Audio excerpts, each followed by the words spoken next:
Boa noite, pessoal. Mais uma live, Momento Ser Plástica. A Vanessa já entrou rápida.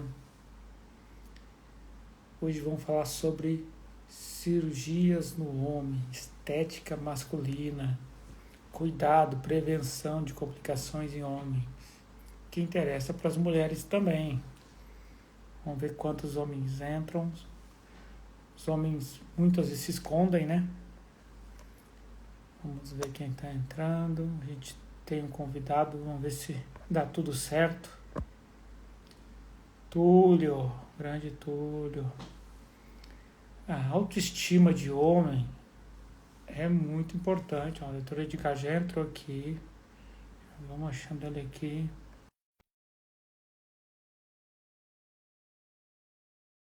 Falar sobre cuidado do homem, prevenção, o que tem de estética masculina. Fala, mestre. Ah, beleza, Cris? Grande Boa Edgar. noite, pessoal. Tudo bem? Deixa eu ajeitar aqui só a posição. Estou apresentando o Edgar, é urologista, um grande urologista de Brasília. Vai começar a atender dentro da nossa clínica também, para dar suporte aos nossos pacientes, aos pacientes dele. A live da esposa dele, que é ginecologista, Gabriel, já fez sucesso aqui também. E, diferente da maioria dos urologistas, além de cuidar da saúde do homem, ele cuida da estética masculina também. Estou. Conta aí, Edgar, um pouquinho da sua rotina, dos seus principais atendimentos, para a gente passar para o nosso público masculino e para as esposas dos homens aí também. Não, beleza. Muito bem, pessoal. Meu nome é Edgar Sarmento. Eu sou médico urologista de formação, que é o médico que cuida do trato urinário, tanto de homens quanto de mulheres. Mas notando uma necessidade de alguém que cuidasse da parte do homem de modo mais amplo, eu decidi investir na andrologia, que é uma subespecialidade da urologia. É como se fosse o ginecologista do homem. Eu cuido da parte sexual masculina, na parte de fertilidade, na parte de reposição hormonal, da saúde como um todo. E mais recentemente, eu fui convidado para ir para os Estados Unidos para fazer uma certificação numa técnica de preenchimento peniano com ácido hialurônico, no intuito de otimizar os aspectos estéticos e também funcionais do pênis. Eu fui para lá em agosto, já voltei e a procura, graças a Deus, tem sido fantástica e os resultados têm sido bem excelentes. Hoje até postei uma mensagem de feedback de um paciente meu e tem sido bem legal. Então, assim, é cuidar da saúde do homem como um todo. Já é muito difícil que o homem vá no médico. Então, se a gente ficar segmentando demais, vai ali, vai aqui, procura esses 10 especialistas, é difícil de um homem aderir a tanto plano terapêutico. Então, a minha intenção hoje é abraçar o homem como um todo, em todos os aspectos de sua saúde. E é claro, que fugir a minha saúde, eu vou sim encaminhar para os especialistas da área, mas habitualmente eu virei o médico do homem. Ótimo. E entra muito aí também na prevenção, né? O homem começar a Principalmente na prevenção. prevenção Exatamente. tanto de doença quanto a parte hormonal, né? O Edgar faz muito essa parte aí. Tá. Exatamente. Parte de reposição de testosterona, parte de bem-estar, parte de melhoramento da composição estética. Implante hormonal é uma coisa que a gente trabalha bastante também e que tem tido resultados excelentes em todos os aspectos de benefício da reposição de testosterona. O pessoal ainda tem muito preconceito, às vezes muito medo sobre isso, né? Conta assim os perigos, os cuidados para quem precisa disso, né? Quem não precisa, melhor, mas quem precisa. Beleza. Assim, existem 3 modalidades de uso da testosterona. O uso correto, que eu vou chamar de uso. O mau uso, que é quando é indicado de modo errôneo o uso da substância. Ou o abuso, quando se faz uso de doses ou por tempo completamente equivocados e que ultrapassam a curva de custo-benefício da medicação. Eu costumo dizer que a relação entre sintomas e dose de testosterona é uma curva em U. Vamos lá. Digamos que aqui a gente tem a escala de sintomas, né? Nenhum sintoma, máximo de sintomas. Aqui a gente tem a dose de testosterona. 0 testosterona e aqui mais perto da minha mão o máximo de testosterona. Tem um ponto que o paciente não tem testosterona nenhuma, que ele está com o máximo de sintomas, né? A gente começa a repor, e os sintomas começam a cair, a dose começa a aumentar. Até que a gente acha uma dose ótima, em que o paciente não tem efeito colateral, não tem nenhum sintoma relacionado à parte da testosterona. Só que chega um ponto que começa a suplantar tanto essa dose de testosterona que os sintomas eles voltam a aparecer. Só que agora, em vez de ser sintomas relacionados à baixa testosterona, são os efeitos colaterais da testosterona. E quais são os efeitos colaterais da testosterona em excesso? Predisposição à calvície, predisposição ao aumento da oleosidade da pele, muitas vezes originando acne. A testosterona pode sim inverter o perfil de colesterol, fazendo com que o bom colesterol, HDL, caia e o colesterol ruim aumente. Então, isso é manejado com dieta, treino, suplementação somente de ômega 3. Em termos de câncer de próstata, já tem evidência suficiente na literatura para não ter medo algum de repor a testosterona, pensando em iniciar ou piorar um câncer de próstata. Eu tenho pelo menos 3 pacientes que já foram operados de câncer de próstata, pelo menos nos últimos 3 anos, e que a testosterona dele caiu em função do envelhecimento. E eles fazem reposição de testosterona sem qualquer prejuízo ao acompanhamento da doença. Eles continuam curados do câncer de próstata, só que agora com qualidade de vida. Isso foi um grande tabu que a gente quebrou aí nos últimos 5 anos com os estudos mais recentes que foram lançados. Outro grande medo que se tem em relação à testosterona é em relação ao crescimento da próstata. É verdade que a próstata cresce em função dos níveis de testosterona, mas isso não é ao infinito, ou seja, não é quanto mais testosterona, maior a próstata vai ser. A gente sabe que a próstata tem o que chama de ponto de saturação, ou seja, a próstata só responde aos níveis de testosterona até certo ponto, que gira em torno de 200, 250, que já é uma testosterona baixa. Então, a partir desse ponto, ela não cresce de modo adicional. Tá? Então, assim, no paciente que tem uma próstata, uma testosterona bem baixa, e a gente repõe e deixa ele numa faixa fisiológica, se a testosterona dele, pré-tratamento, era abaixo desse ponto de saturação, ele pode ter sim uma aceleração no crescimento da próstata. Mas se o paciente já tinha níveis ali acima do ponto de saturação, e a gente dobra ou triplica esse nível de testosterona, a próstata ela não vai responder na mesma velocidade. Eu tenho visto que muitos pacientes jovens têm morrido em uso de testosterona, e então faz mal para o coração e vai matar. Assim, o coração é um músculo, e como qualquer músculo do corpo, músculos estriados, eles vão responder à ação da testosterona. Agora, a nossa sorte é que o tropismo da testosterona pelo músculo cardíaco, né, a afinidade, a ação, ela é muito menor. Então, em pacientes que fazem reposição de testosterona em doses adequadas, esse remodelamento cardíaco, né, esse engrossamento das paredes do coração, ele é muito lento. Então, o paciente não vai ter qualquer repercussão clínica ao longo da vida. Muito pelo contrário, pacientes que são hipogonádicos, que a gente chama, né, pacientes que têm testosterona baixa, mostraram não só mortalidade geral maior, como também maior índice de eventos cardiovasculares. Então, uma testosterona em níveis adequados, ela acaba tendo também uma proteção da saúde cardiovascular dos pacientes. O que a gente vê acontecer, principalmente no mundo do fisiculturismo, né, do bodybuilder, é que o pessoal faz ou o abuso ou o mau uso da testosterona. Então, o cara às vezes usa dose 50 vezes maior do que o que a gente preconiza como fisiológico. Então, ele acelera esse processo de engrossamento das paredes e às vezes até 50 vezes. Sem contar que em ocasiões, eles usam medicação veterinária ou combinam uma infinidade de medicações. Então, a gente não consegue necessariamente afirmar que aquele efeito foi única e exclusivamente da testosterona. Tem muito viés de confusão na vida do paciente do fisiculturismo, mas que a gente sabe que o mau uso e o abuso da testosterona vão trazer sim, consequências ruins para o paciente. Isso aí é inegável. Diga, vamos considerar um paciente saudável, com estilo de vida bom, dentro da média da população. Quando é que mais ou menos fisiológico essa testosterona começa a cair, que pode dar um efeito de sintomas? Tipo, a mulher fala muito na menopausa, né? Vamos fazer uma andropausa, que às vezes o pessoal não sabe o que é. mas comparando com a menopausa da mulher, quando começaria isso na média da população? Perfeito. Essa idade cabalística seria a partir dos 40 anos. A gente tem literatura sugerindo que a partir dos 40 anos, a produção testicular de testosterona, e a testosterona é quase que exclusivamente produzida nos testículos no homem, cerca de 95% da nossa testosterona vem dos testículos, 5% vem das adrenais, mas isso não seria suficiente para manter a gente com qualidade de vida. Então, a gente considera que é basicamente do testículo. Então, a partir dos 40 anos de vida, a gente pode começar a observar um decréscimo no ritmo de produção da testosterona.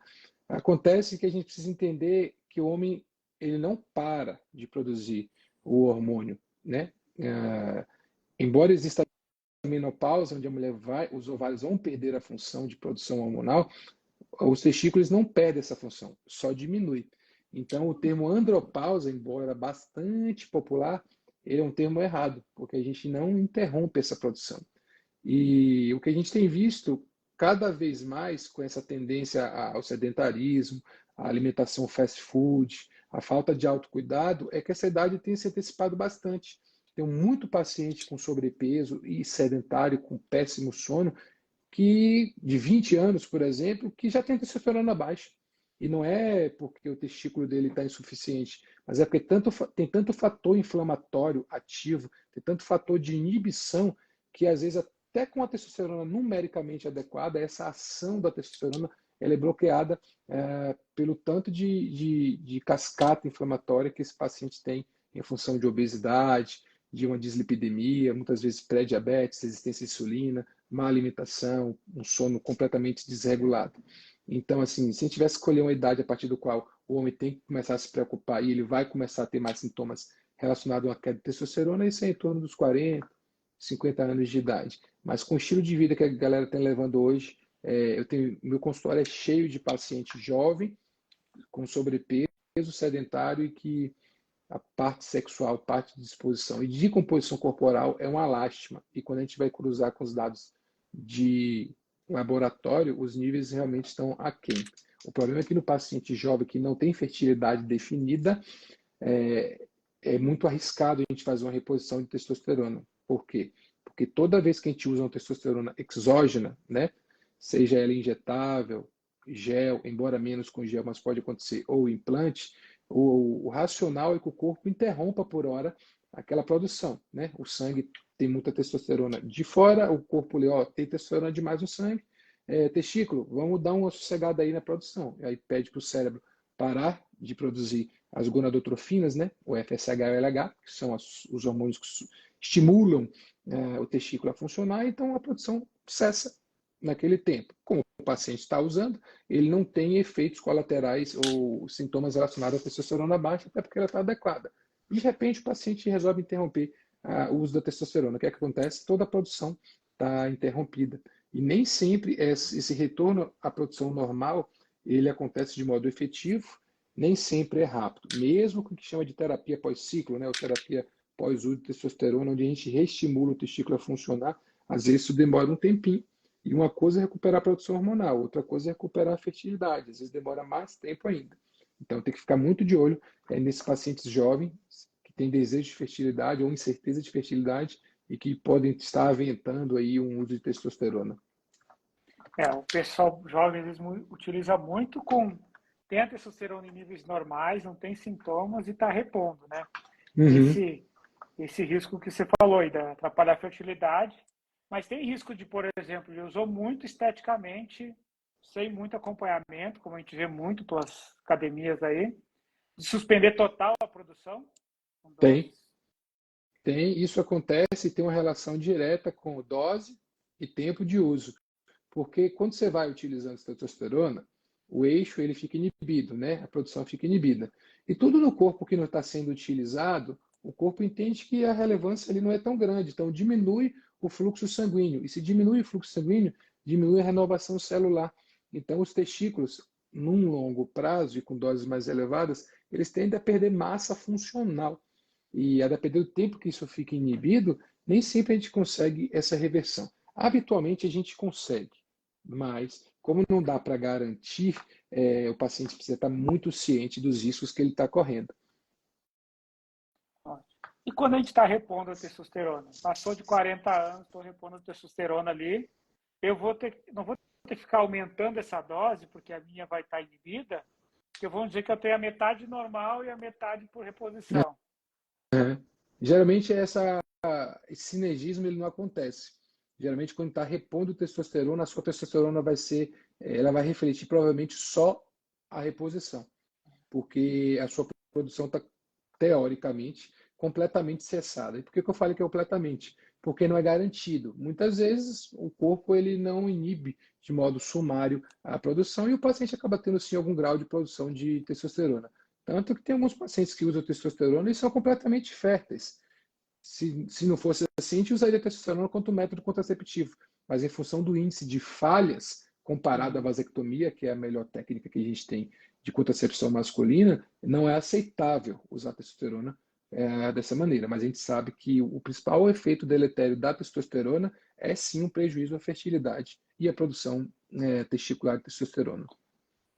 Vamos para o último questionamento que vou passar para o Edgar, que a gente já bateu o nosso tempo aqui. Na verdade, é uma constatação que eu vejo muito do nosso consultório. A gente opera 70% mulheres, eu opero até um pouco mais de homem, que é a Raquel, mas as mulheres melhoram a autoestima, melhoram o corpo, e muitas vezes o marido não acompanha isso, nem sabe que tem opção.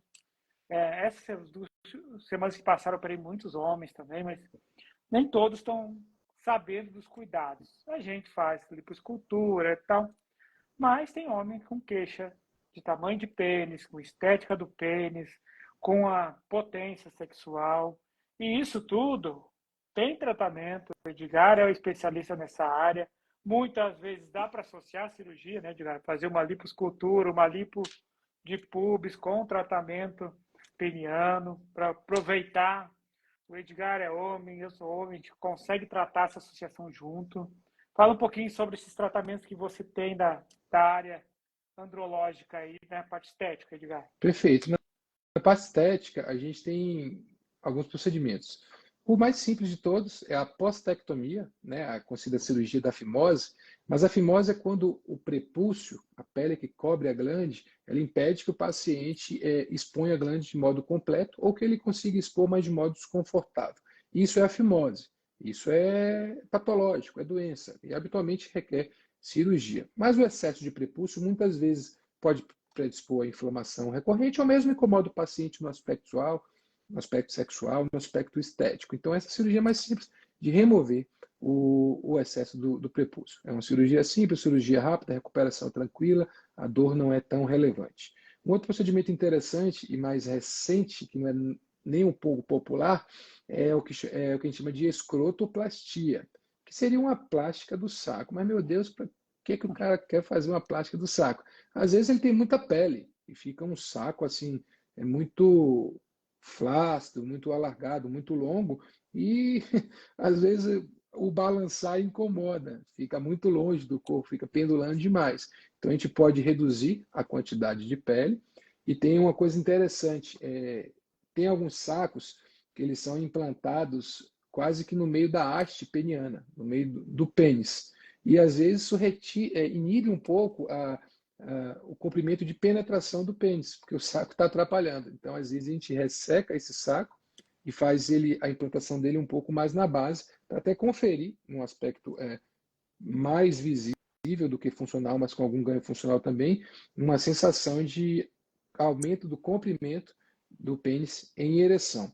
E o carro-chefe hoje em dia, dessa questão estética que eu faço, né, porque essa parte de dermolipectomia, de lipo de pubis, essa coisa, eu deixo para você, que faz com maestria aí, e a ação combinada nossa é o melhor resultado possível, mas da parte que eu faço, o carro-chefe hoje é o preenchimento peniano com ácido hialurônico, que é um procedimento fantástico em termos de resultados, e o grande beneficiário desse procedimento é o paciente que está desconfortável com o pênis, o calibre do pênis, seja flácido ou pênis ereto, mas principalmente aquele paciente que se incomoda com o comprimento do pênis flácido, ou seja, em ereção o pênis dele é normal, mas quando ele fica com o pênis flácido, o pênis reduz tanto que ele se incomoda. E com esse preenchimento, a gente coloca umas lacunas, né, umas colunas laterais de ácido hialurônico, que inibem a retração do pênis. É como se a gente alongasse um pouco, né, o comprimento do pênis flácido. Então, o paciente acaba tendo ganho de calibre no pênis flácido